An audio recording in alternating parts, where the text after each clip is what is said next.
Que le Seigneur vous bénisse. Bonne soirée à tous. J'espère que ça fait beaucoup de temps qu'on ne s'est pas vu ou qu'on ne s'est pas encore rencontré sur les réseaux sociaux pour entendre la parole de Dieu ou bien pour parler de la part de Dieu. Mais aujourd'hui, je voulais qu'on puisse encore partager sur le même thème qui a été parlé la fois passée, qui disait de la persévérance dans la vie avec Christ. Pourquoi de la persévérance dans la vie avec Christ? Nous avons eu à mentionner beaucoup de choses, mais j'aimerais qu'on puisse prier avant de commencer encore notre session cette soirée. Nous prions. Seigneur, je te bénis, je te rends gloire hommage.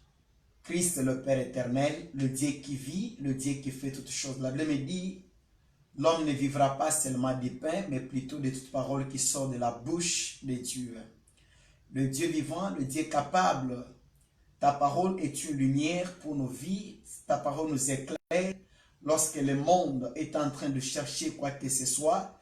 Mais nous nous confions en toi, Seigneur, car toi tu es le chemin, tu es la vie et tu es la vérité. Papa, nul ne peut venir à toi et rentrer tel qu'il était venu. Cela veut dire la parole transforme, la parole change. Accepte que tout celui qui entendra ou qui écoutera cette parole, que sa vie soit fortifiée, qu'elle puisse changer, que la parole qui est une sémence puisse lui apporter, Papa, de bonnes choses dans sa vie pour la vie éternelle. Nous avons besoin de toi. Viens et manifeste-toi cette soirée par et à travers le nom de Jésus-Christ. Nous disons Amen. Merci beaucoup, bien-aimés. Je vous salue au nom puissant de Jésus-Christ encore. Comme on a eu à parler un peu la fois passée sur ces problèmes de la persévérance, j'aimerais qu'on puisse encore partager pour mieux comprendre même la fin avec le problème de la persévérance. Avant de commencer, j'aimerais que je puisse quand même parler une chose. La Bible dit, il y avait un semeur qui s'aimait, et là où il s'aimait, c'était sur de différents endroits. On a parlé de la bonne terre, on a parlé de la terre qui était sur des grains qui sont tombés sur les rocs. On a parlé sur beaucoup de choses qu'on a eu à parler. Maintenant, malgré tout ce qu'on a parlé, on a parlé dans des épines, on a parlé au long du chemin et on a parlé sur les rocs. Première des choses, c'était sur les rocs. Deuxième, sur les rocs. Et deuxième des choses, c'était sur les épines. Troisième des choses, c'était au long du chemin. Et quatrième, c'est sur la bonne terre. Alors, cela nous montre des catégories, des différentes catégories de personnes que nous avons. Quatre différentes catégories, quatre différentes personnes que nous avons dans la vie. Lorsqu'on enseigne la parole, comment cela peut arriver? Ça peut arriver chez qui? Il y a un tel homme qui, le cœur est tellement endurci pour que la parole entre, c'est un problème. Mais je ne suis pas beaucoup plus là-bas, mais moi je suis venu aussi comme un semeur. Donc, je mets que la semence dont je vais semer ce soir, que cette semence puisse avoir de la production dans ta vie. Alors, la semence dont j'aimerais s'aimer ce soir, c'est la parole de Dieu. Car la parole de Dieu, c'est une semence. On ne peut pas enterrer une semence. Lorsqu'on prend une semence et on la met dans la terre, nécessairement la semence, après quelques jours, ça ne doit pas pourrir, mais ça doit produire. Cela veut dire, j'aimerais que la parole d'aujourd'hui puisse produire un sentiment de la crainte de Dieu dans ta vie, puisse produire une vie de sainteté, puisse produire quelque chose pour que tu persévères jusqu'à la fin dans le chemin que tu es en train de poursuivre nuit et jour en tant que chrétien. La fois passée, nous avons voulu parler sur la chose qu'on parlait, les thèmes qu'on parlait de la persévérance. Nous avons parlé que, d'abord, que la persévérance, c'est une capacité d'endurer jusqu'au bout de ses résultats, même s'il y a des obstacles. Cela veut dire, on a eu à expliquer quand même une capacité d'endurer jusqu'à la fin, jusqu'au bout, même s'il y a des obstacles. Mais aujourd'hui, j'avais voulu qu'on puisse maintenant parler sur les obstacles de la persévérance. Beaucoup de gens étudient, beaucoup de gens sont des pasteurs et disent que nous sommes en train de suivre Christ. J'aimerais d'abord te parler une chose. Si le problème des objectifs, il y a un objectif qui peut être un objectif lointain, il y a un objectif qui est, il y a les objectifs dont on parle, les objectifs généraux, il y a aussi les objectifs dont on parle, les objectifs immédiats. Cela veut dire, tu peux chercher un objectif qui est immédiat, tu peux chercher un objectif qui est lointain, tu peux chercher un objectif qui est général. Mais l'objectif d'un enfant de Dieu que tu peux chercher, quand tu pars à l'église, quand tu pries, quel est ton objectif? Parce qu'il y a les autres qui prient pour demander l'argent, il y a les autres qui prient pour demander la promotion, pour demander telle chose, telle chose. Mais quand toi tu pries pour quel objectif? Ton objectif est immédiat, ton objectif est lointain, ton objectif est général, ou c'est quelle sorte d'objectif dont tu es en train de chercher dans la vie d'un enfant de Dieu? Qu'est-ce que tu es en train de chercher dans la vie chrétienne? Lorsque tu pries, tu entends la parole. C'est là, quel est l'objectif? Puisque je vis beaucoup de gens qui sont là, ils sont en train de faire quoi? De prier Dieu. Ils prient, ils cherchent l'argent. Ils prient pour dire que non, que Dieu me bénisse. Et lorsque Dieu le bénit, la personne abandonne Dieu. Quelqu'un qui prie, j'aimerais être béni, j'aimerais trouver le mariage, j'aimerais trouver le business, j'aimerais trouver ça. Mais après avoir eu cela, il abandonne Dieu et cela finit. Alors, pour un enfant de Dieu, l'objectif que tu dois chercher, ça doit être un objectif qui est éternel.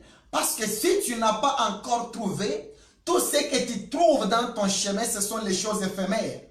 Cela va passer. Mais qu'est-ce qu'il faut? Il faut que tu puisses fixer un objectif général de ta vie pour dire que malgré quand moi je pars à l'église, je peux trouver la bénédiction, ce sont les circuits.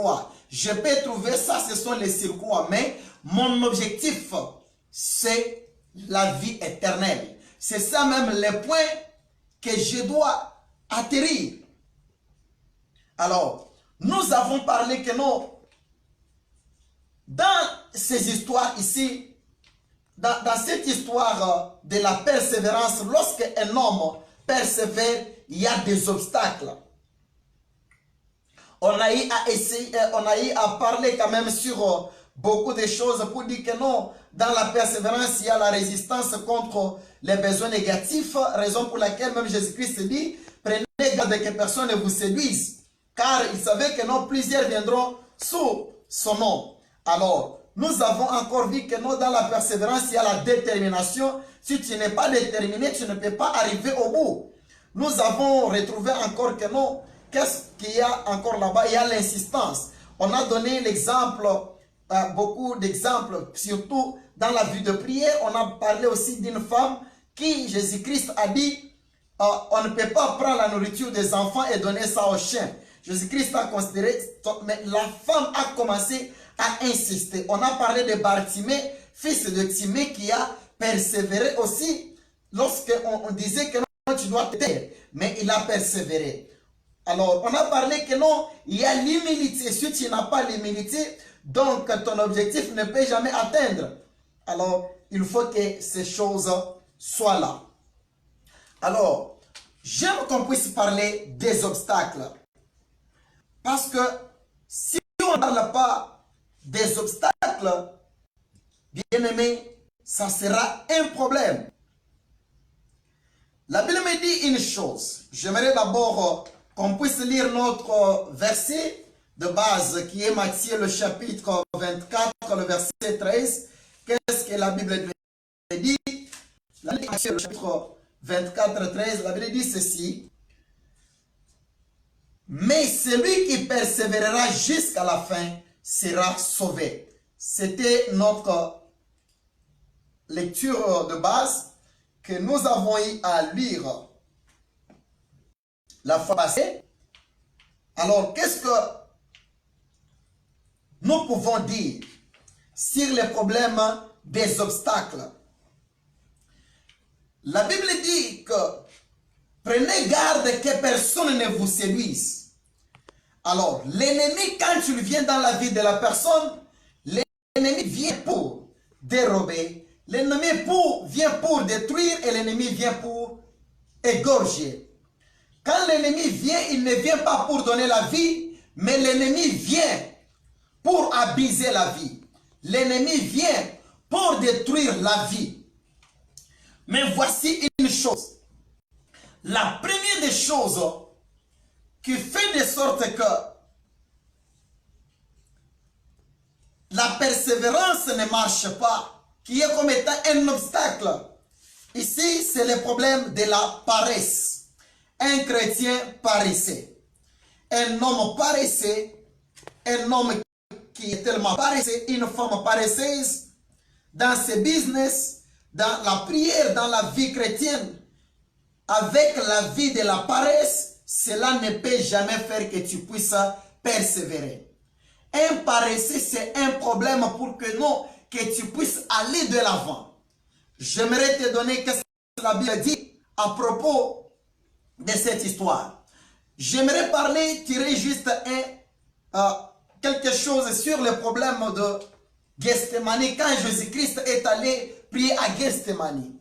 Alors, lorsqu'il est rentré, c'était la nuit, il a trouvé ses disciples, ils dormaient. La Bible nous dit que non.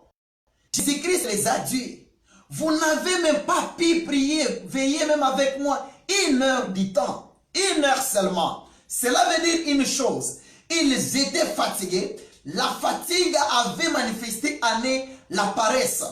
Le temps de prier, c'était le temps où le corps était fatigué, c'était le temps où il n'y avait pas moyen de faire quand même la prière. Mais la Bible dit, vous n'avez pas pu prier même, veillez même 1 heure du temps. 1 heure du temps ensemble avec moi. Qu'est-ce qui se passe? Bien aimé, écoute une chose. Un homme qui prie, un homme qui veut persévérer, qui veut suivre Christ, il doit travailler. Pourquoi tu dois travailler? Tu dois travailler pas pour travailler toujours pour gagner l'argent, pas pour travailler toujours pour quoi? Tu dois travailler pour l'objectif que tu es en train de suivre. Donc, si la paresse t'atteint et tu ne parviens pas à évoluer, cela c'est un problème. Comme aujourd'hui, nous avons des chrétiens qui sont en train de suivre Christ pour dire que non, nous voulons la vie éternelle, mais ce sont des paresseux, ils ne travaillent pas pour leur salut. Cela veut dire, tu peux être là, tu ne travailles pas pour ton salut. Dans quel sens?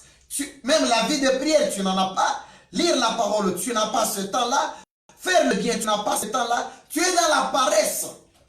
Un paresseux, c'est tout à fait un problème. Les disciples dormaient, mais c'était déjà un mauvais temps pour eux. Voici une chose. Il dit, priez de peur que vous ne tombiez dans la tentation du diable. Voici une chose plus importante. La paresse. Aujourd'hui, nos églises, aujourd'hui nous-mêmes, nous avons formé des chrétiens paresseux.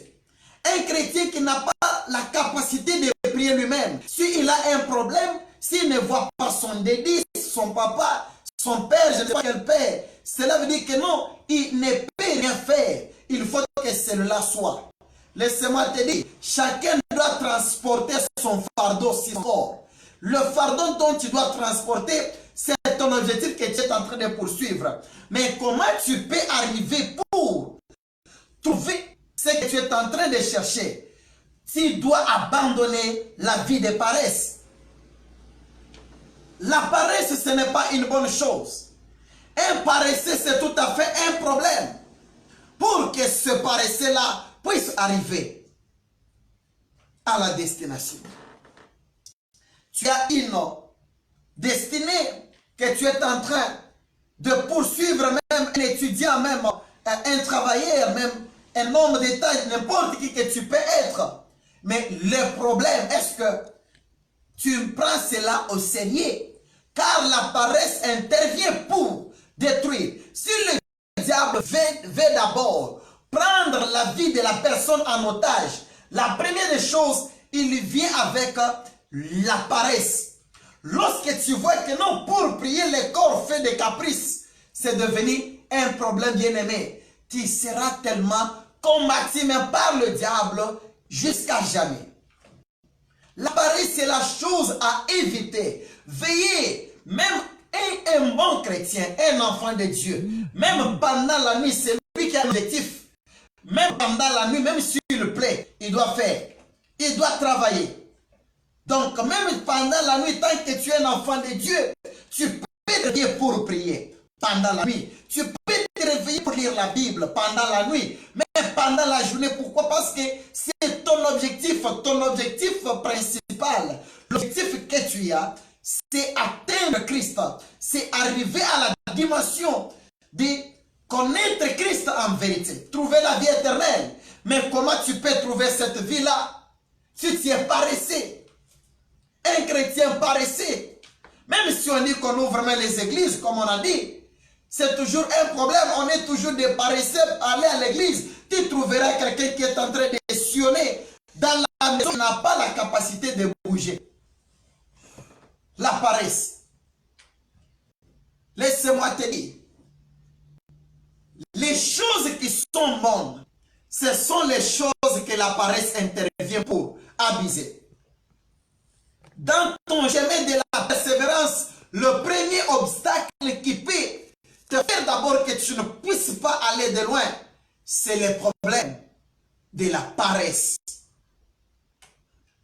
Bien-aimé, un paresseux, tu peux être un paresseux tel que tu peux être, mais je te dis une chose, faites l'effort d'enlever la paresse. Je ne peux pas dire que toujours c'est un démon. D'abord, la paresse vient par notre propre moi intérieur. La paresse, les corps qui te dominent, qui te donnent un caractère, les corps qui te donnent un mode de vie. Bien-aimé, change. Voici une chose, c'est ça le premier obstacle pour la vie de la persévérance. Un paresseux ne peut jamais. Pourquoi? Parce qu'il se retrouvera toujours par terre. Enlève la paresse, bien-aimé. Ce sont les choses à éviter dans le chemin de la persévérance. La paresse, tu dois enlever ça. Et puis, deuxième des choses que tu dois enlever, qui est comme étant obstacle de la vie d'un enfant, dans la vie d'un enfant de Dieu, c'est le découragement. Le découragement. Voici un problème. J'aime ce passage vraiment. Lorsque j'ai toujours lu les problèmes ici, cet homme de David, lorsqu'il se présente pour aller au combat, c'est chez son frère Eliab. Eliab qui nous connaissons bien ton orgueil. Nous connaissons bien comment tu as toujours agi. Bien-aimé, laissez-moi te dire, le découragement vient dans cette histoire dont on appelle la foule. Puisque la Bible dit que tout était là clair. Mais voici ce qui s'est passé. L'homme avait le temps pour aller faire quoi? Pour aller affronter cet homme de Goliath. Mais son frère lui-même lui dit, tu ne peux pas aller faire cela. Parce que si tu vas aller faire, nous connaissons d'abord ton orgueil. Cet homme-là, nous le connaissons mieux. Il va te te bouleverser par terre, tu n'existeras même pas. Voici un problème. Un homme qui entend toujours les dehors, c'est là un problème. J'aimerais te dire une chose. Lorsque vous lisez le livre de Josué, le chapitre 14 jusqu'en descendant, vous allez entendre les problèmes des experts qui étaient partis. Lorsque Caleb est en train de réclamer ces histoires, vous allez comprendre l'histoire. Qu'est-ce qui s'est passé? Lorsque les hommes sont allés espionner la ville, ils étaient au nombre de 12 personnes. Mais au retour, lorsqu'ils sont vite donnés maintenant le rapport, ils disent que non, nous avons trouvé le peuple là plus grand que nous. Nous apparaissons comme étant des sauterelles devant ces peuples-là. Alors, le langage des autres était là pour décourager tout le nombre de ces personnes qui étaient là. Mais, Dieu merci, tout le monde n'était pas découragé. Il y avait des personnes qui se distinguaient. C'était Caleb et Josué. Et ce sont nous avons connu des choses merveilleuses que le Seigneur a fait dans le désert, que le Seigneur a fait en Égypte. Mais pourquoi nous avons connu cela? Les découragements, c'est la seule chose à éviter. Mais on a voulu décourager tout le monde. Mais ces gens ici se sont distingués pour dire, nous allons maintenant quitter. Bien aimé, voici une chose. Les découragements, c'est un problème. Enlève les découragements, c'est les démons de la vie. Ce qui fait de sorte que non, que tu ne puisses pas prospérer. C'est d'abord, tu es en train de te prendre comme étant, de te minimiser. Pourquoi tu te minimises? Tu es en train de te minimiser. Prends courage malgré ta taille. Tu peux affronter certaines choses pour dire que non. Moi, je vais dire, à partir d'aujourd'hui, je peux commencer à lire 40 passages bibliques. C'est facile. Je peux commencer à lire 5 chapitres par jour. Il y a possibilité. Je peux commencer à prier 4 fois par jour. Il y a possibilité. Mais lorsque tu te décourages, c'est là il y a un problème. Le découragement, c'est l'arme la plus puissante que le diable utilise pour que ta foi puisse diminuer. Ne te décourage pas, bien-aimé.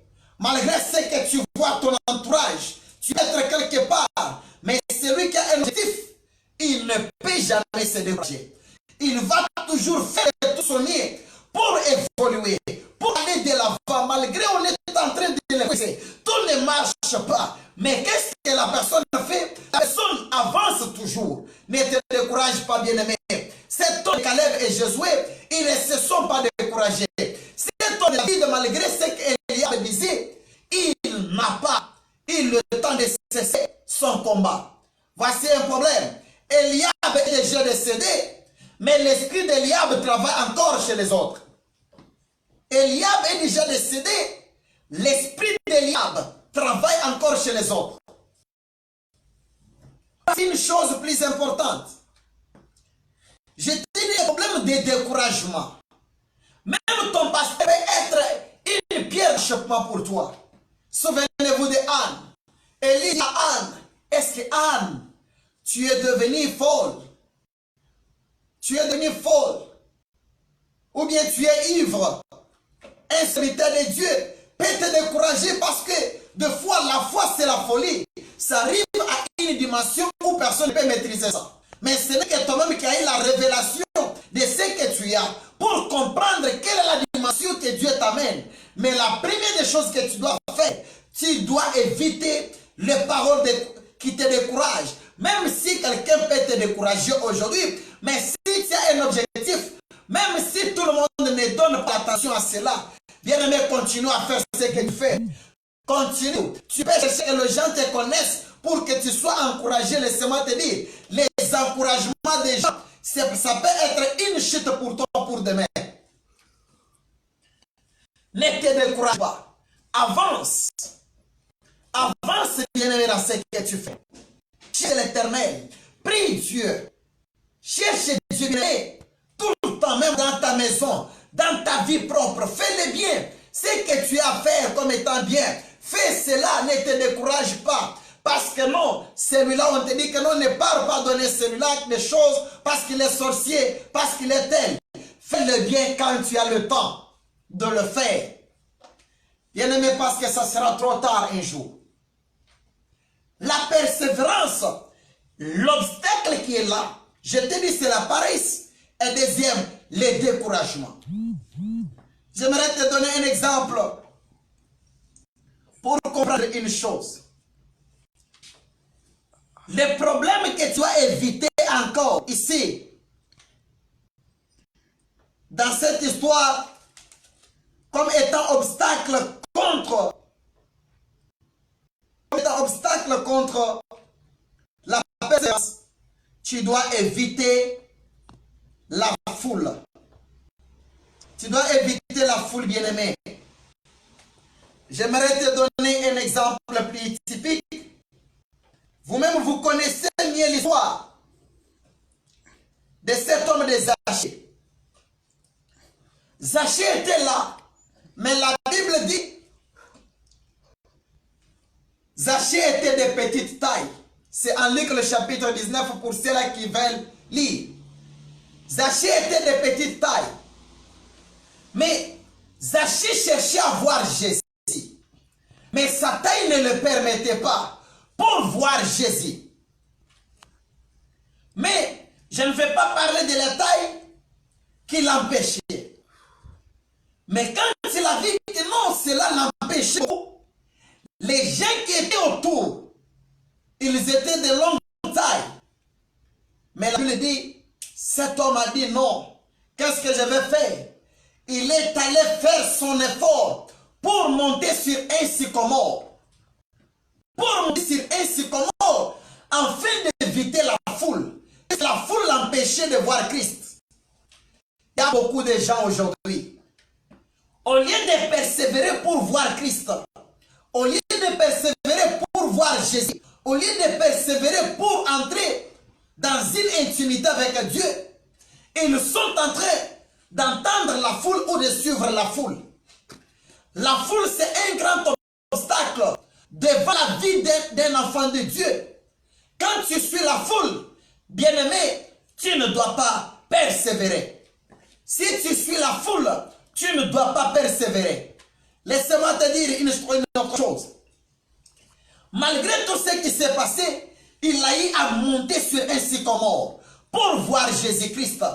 Bien-aimé, tu dois aussi monter dans une dimension. Dans la dimension de la prière, dans la dimension de la vie de sainteté, dans la dimension de la vie de pureté, pour voir Christ. Si tu es en train de suivre la foule, ça te restera difficile pour monter sur un sycomore. Prends une autre mesure de ta vie chrétienne. Change de stratégie. Change la vie. Monte sur un sycomore. Monte dans la prière. Monte dans la dimension spirituelle. Pour voir Jésus-Christ. Ça te sera plus importante. Écoutez une chose. La foule nous distrait. La foule bien-aimée nous distrait. Tu peux être même à l'église à côté de quelqu'un. Tu peux être pour prier, pour t'exprimer. Adorer Dieu. Tu dis, si je vais dire ceci, l'autre va m'entendre. Et laisse-moi te dire, les jours où tu iras seul. Les jours où tu iras seul. La foule qui t'entoure peut t'aider ou bien peut te dégrader. Laisse-moi te dire, tu peux être dégradé ou tu peux être gradé par la foule qui peut être à tes côtés. Mais ce qui est beaucoup plus important à faire, bien-aimé, c'est éviter la foule. Je te dis, évite la foule, tu seras sauvé. Évite la foule, tu seras sauvé. Voici cet homme de Bartimée, fils de Timée. La Bible dit, Bartimée était arrivé à un point. Lorsqu'il a eu entendre que non, Jésus-Christ, fils de Dieu est en train de passer. Cet homme de Bartimée, il a eu à crier. Il a crié, Jésus, fils de David, Jésus, fils de David, aie pitié de moi. Bien-aimé, il n'a pas tenu compte de la foule. Mais la foule a voulu l'empêcher pour dire que non. Pourquoi tu es en train de déranger le maître? Pourquoi tu déranges le maître? Cet homme, la Bible dit, ce qu'il a fait, c'était une chose. Malgré les bruits, qu'on lui disait que non, tu es en train de déranger le maître. Ne dérange pas le maître. Il a persévéré à crier. Il a persévéré à crier. Bien-aimé, crie devant l'Éternel. Crie devant l'Éternel pour ton sort, pour ta vie spirituelle, bien-aimé. Ta vie spirituelle est en train de mourir dans ces temps de confinement. J'aimerais parler à une personne qui est en train de suivre en ce temps ou après. J'aimerais te dire, donne ta vie à Christ, car ta vie spirituelle est en train de mourir. Persévère dans les biens. Ne rentre pas derrière parce que quelqu'un t'a insulté, parce que quelqu'un t'a parlé, parce que tu es en train de d'autres les gens qui citent ton nom dans le mal. C'est lui qui veut persévérer dans un bon chemin, malgré ce qui se passe dans son entourage. Mais l'objectif qu'il a, il a une mission quelconque. Malgré tout ce qu'on peut dire, il doit toujours être la strict. Il doit toujours là être la strict pour dire, je ne quitte pas. Bien-aimé, tu as quelque chose que tu étais en train de faire. Mais Dieu t'a connecté des fois en ce temps pour que tu comprennes. Tu étais prêt même à lâcher ton mariage. Tu étais même prêt à lâcher quelque chose, ton travail. Parce que tu as entendu beaucoup de gens qui parlent. Beaucoup de combats. Laissez-moi te dire. La victoire se récupère dans les combats. Si tu ne récupères pas la victoire dans les combats, dans les bruits à l'endroit où les gens parlent, c'est un problème. Sois comme cet homme de Bartimée, fils de Timée. Crie encore davantage. On a dit que non, tu fais ça, tu augmentes encore les niveaux. Voici une chose. Cet homme que je connais de Joseph, on a dit à travers les songes que toi tu as, Joseph, qu'est-ce que nous allons faire? C'est en Genèse 37, qu'est-ce que nous allons faire à propos de ces songes que toi tu as eu? Cela veut dire, nous t'adorons. On a donné d'abord la signification du songe. Cela veut dire, nous t'adorons, nous serons comme ça, ton Père, c'est le soleil, ta mère, c'est la lune. Maintenant, les 11 étoiles, c'est nous. Bien-aimés, voici une chose. Ils peuvent répéter même toutes choses. Mais persévère. Qu'est-ce que ça fait? Bien-aimés, malgré qu'on les combattait pour les songes qu'il a eu, malgré qu'on les combattait pour les rêves, pour la vision claire qu'il a eu, quand il a vu un autre rêve, il ne s'est pas limité par là. Il est venu encore le dire pour faire quoi? Pour qu'il se mette en colère davantage. C'est là où j'aimerais te dire une chose. Les ennemis peuvent être là.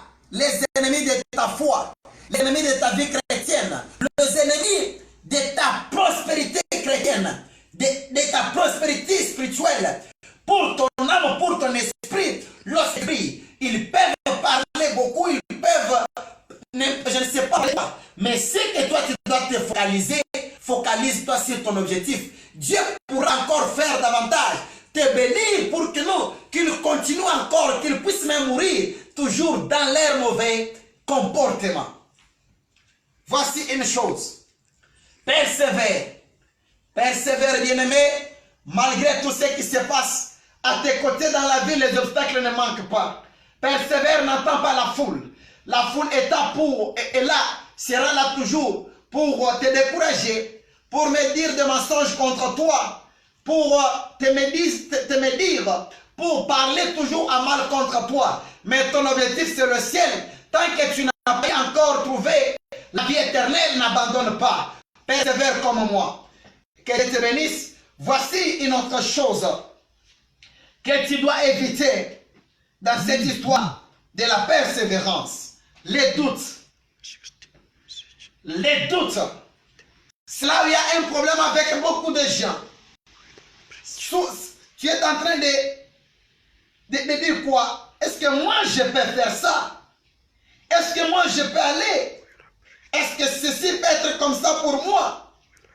Laissez-moi te dire une chose. Lorsque je parle de doutes, je vois une personne. C'est Simon-Pierre.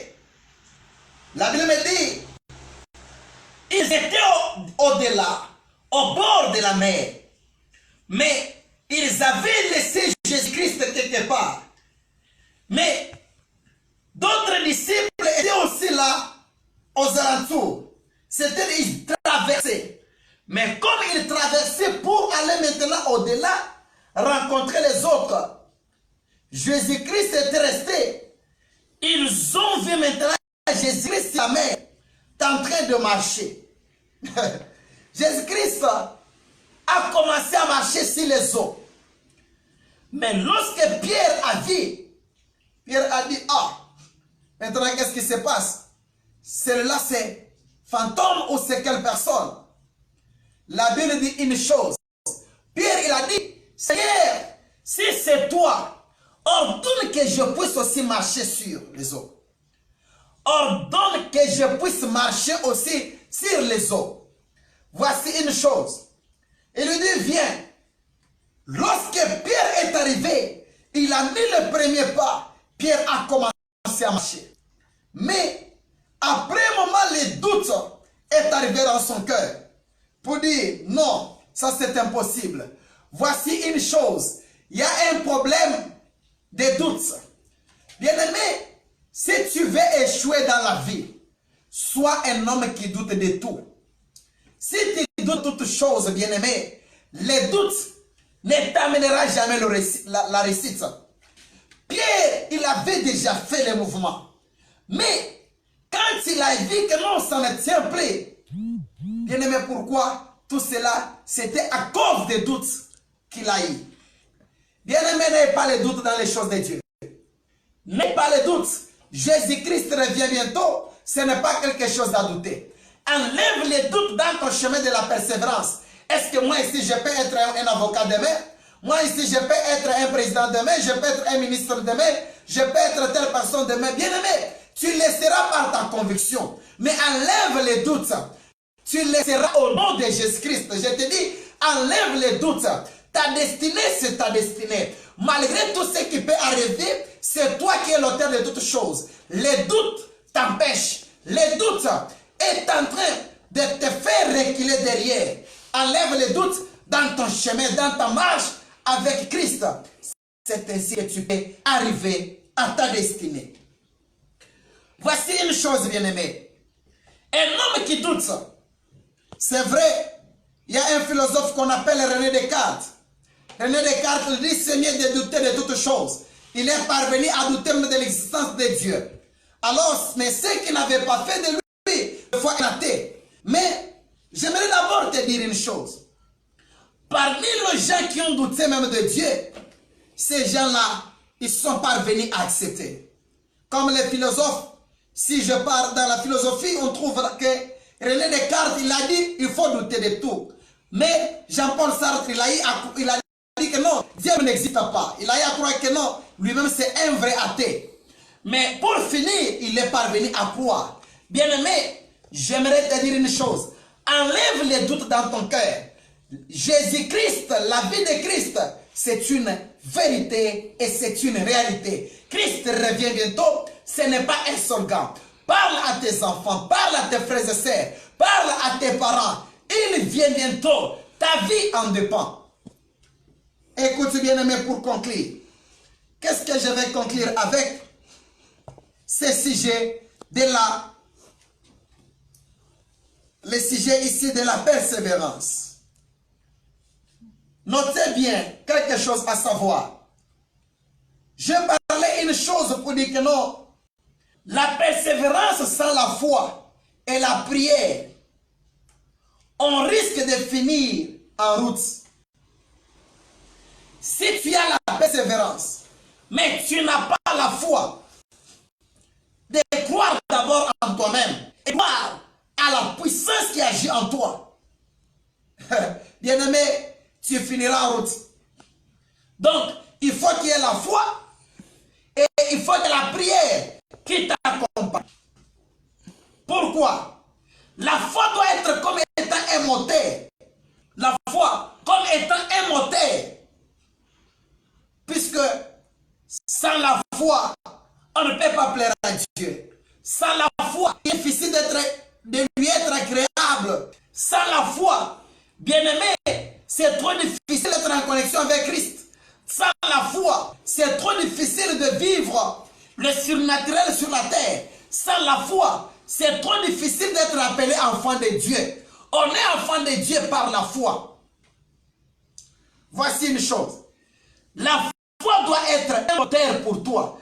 Tout ce qui roule ta vie, ta vie chrétienne, ça doit être la foi. Tout ce qui est en train de dérouler ta vie chrétienne, ça doit être la foi. Car la foi te mettra même en connexion avec Christ au ciel, toi sur la terre. Ça te mettra en connexion avec Dieu au ciel sur son trône et toi sur la terre. C'est la foi. La foi doit être une chose dont on appelle les moteurs. Voici une chose. Si la foi est le moteur, nous devons savoir que non, il y a une chose. La prière doit être notre carburant. La prière doit être le carburant à mettre dans le moteur. J'aimerais ici expliquer si les problèmes de 10 vierges. La Bible me dit, ils ont pris leurs lampes avec de l'huile, mais il y avait 5 folles et 5 qui étaient sages. Les 5 sages avaient pris beaucoup d'huile de réserve, mais les autres, ils n'avaient pas pris l'huile de réserve. Voici une chose. J'aimerais expliquer ici l'huile dans le cadre de la prière. La Bible dit une chose que non. Lorsque l'époux devait venir, tous étaient là avec leurs lampes qui étaient éteintes et qui étaient allumées. Mais une chose était là. L'huile des autres était finie. Elles sont allées pour chercher de l'huile. Mais lorsqu'elles sont allées pour chercher de l'huile, la Bible dit, l'époux est arrivé. C'est là il y a un problème. Si ta prière aujourd'hui n'est pas suffisante, bien aimé, laissez-moi te dire, il y a d'autres prières que nous sommes en train de prier nuit et jour. On prie, je commence à prier, mais quand je prie, j'adore juste Dieu, je prie, je loue Dieu. Ce sont des prières de réserve. Ce sont des l'huile de réserve, bien-aimé. Tu peux te retrouver des fois qu'aujourd'hui tu trouves une bonne chose que tu n'avais pas expecté que ça pouvait venir dans ton chemin. Ça vient, tu te dis que non, c'est une chance. Mais laissez-moi, ce n'est pas une chance. Ça peut être la prière d'hier que tu avais prié, que le Seigneur t'a répondu aujourd'hui. Ça peut être la prière d'hier ou d'avant-hier, mais le Seigneur t'a répondu aujourd'hui. Bien-aimé, tu dois avoir une prière jusqu'à faire une personne physiquement, faire une provision pour sa maison. La provision de moi. Comment je peux manger tous ces mois? Je vais faire une provision. Et certainement, tu fais ta provision. Après avoir fait cette provision-là, c'est pour manger. Pour faire manger ton corps. Mais le corps est physique. Mais il y a aussi un corps qui est spirituel. C'est ton esprit. Ton esprit aussi a besoin de manger. La prière. Tu dois aussi faire une provision pour ton esprit. Pour dire que non, des fois, si à manger que tu as, ça finit. Mais la provision que tu as, ça peut encore ravitailler ton esprit. Bien-aimé, laissez-moi te dire. Fais même la provision de prière, il y a possibilité en tant qu'enfant de Dieu. Persévérer, c'est une chose. La prière doit t'accompagner comme étant le carburant. Ne manque jamais de l'huile dans ta lampe. Ne manque jamais de la prière dans ta maison, dans ta vie. Ne manque jamais ça. On a parlé des obstacles. On a parlé de la paresse, du découragement, les doutes et l'entourage. Ce sont les choses que nous avons eu à parler. Pour conclure, nous avons parlé que non, tu dois avoir la foi et la prière. Tout en notant que non, la persévérance sans la foi et la prière, on risque de finir en route.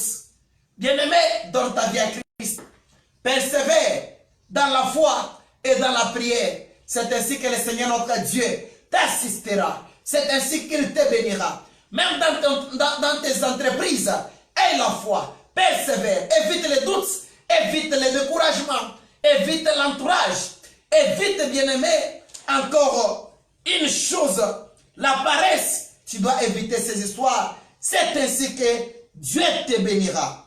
Bien-aimé, voici, nous sommes presque à la fin de ce sujet. Je vais dire une chose.